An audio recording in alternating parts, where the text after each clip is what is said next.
আগামী সপ্তাহে আড়ত থেকে চামড়া সংগ্রহ শুরু করবেন ট্যানারি মালিকরা। গুণগত মান ঠিক থাকলে সরকার নির্ধারিত দামই কেনা হবে বলে জানান ট্যানার্স অ্যাসোসিয়েশনের সভাপতি। সকালে ধানমন্ডিতে সংবাদ সম্মেলনে এ তথ্য জানিয়ে তিনি বলেন, পরিবেশ বান্ধব লেদার ওয়ার্কিং গ্রুপের সনদের অভাবে চামড়ার বিশ্ববাজার হারাচ্ছে বাংলাদেশ। মুনাফার বড় অংশ খেয়ে ফেলছে চীন।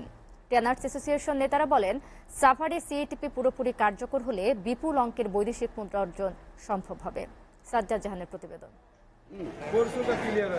কোরবানির ঈদের তৃতীয় দিনও পাড়া মহল্লা থেকে কিছু চামড়া নিয়ে মৌসুমী ব্যবসায়ীরা রাজধানীর পোস্তার আড়তে হাজির হন। তবে কাঙ্ক্ষিত মূল্য না পেয়ে হতাশ তারা। বলছেন, সরকার দাম নির্ধারণ করে দিলেও আড়তদারদের সিন্ডিকেটের কাছে জিম্মি তারা। একটু লাভের আশা চিন্তা করলাম, হয়তো ওখানে গেলে একটু বেশি পাবো। তা আইসা দেখি যে এখানে ওইখান থেকে আর দাম কম, আমাদের যে ভাড়াটা উঠলো না। আড়তদারদের পক্ষে ছাপাই গিয়ে হাইড অ্যান্ড স্কিন মার্চেন্ট অ্যাসোসিয়েশনের সাধারণ সম্পাদক বলেন, লক্ষ্যমাত্রা অনুসারে সরকার নির্ধারিত দামে চামড়া মজুত করা হয়েছে। পারমিট কভার করে না, সেখানে যদি ব্যাঙের ছাতার মতো মার্কেট গড়ে ওঠে, আনরেজিস্টার্ড মার্কেটগুলো, এটা অবশ্যই ভয়াবহ ব্যাপার এবং চামড়ার ব্যবসার জন্য হুমকি স্বরূপ বলে আমরা মনে করি। এদিকে আগামী শনিবার থেকে চলতি মৌসুমে আড়তে সংরক্ষিত চামড়া ট্যানারি মালিকরা কিনতে শুরু করবেন বলে জানায় ট্যানার্স অ্যাসোসিয়েশন। ধানমন্ডিতে আয়োজিত সংবাদ সম্মেলনে সংগঠনের চেয়ারম্যান বলেন, গুণগত মান ঠিক থাকলে নির্ধারিত মূল্যে চামড়া ক্রয় করবে ট্যানারিগুলো। চামড়া কিছু কিছু এলাকায় আপনার সঠিকভাবে প্রিজার্ভেশন করা না হওয়ার কারণে নষ্ট হয়ে গেছে।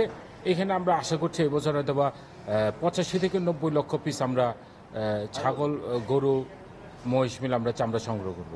এলডব্লিউজি সনদ না পাওয়ায় বিপুল অর্থ ব্যয়ে সাভারে নির্মিত চামড়া শিল্প নগরীর সুফল পাচ্ছে না দেশ। ফলে কমপ্লায়েন্ট না হওয়ায় কম দামে চীনেই রপ্তানি করা হচ্ছে চামড়া। ইন্টারন্যাশনাল মানদণ্ডের ভিতরে না আনতে পারবো ওই পর্যন্ত কিন্তু আমরা এলডব্লিউজি সার্টিফাইড হতে পারবো না। এটাকে আপনার ঠিক করতে হলে আপনার নতুন করে কিছু বিনিয়োগ করতে হবে। সেই বিনিয়োগের জায়গাটা কিন্তু আপনার সংকুচিত।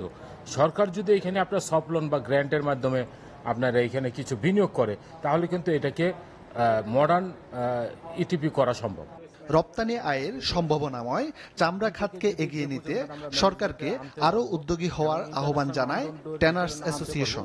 গতানুগতিক যে প্রোডাক্ট আছে সেটা নিয়ে আমরা ঘুরপাক খাচ্ছি। সাজ্জাদ জাহান, এসটিভি, ঢাকা।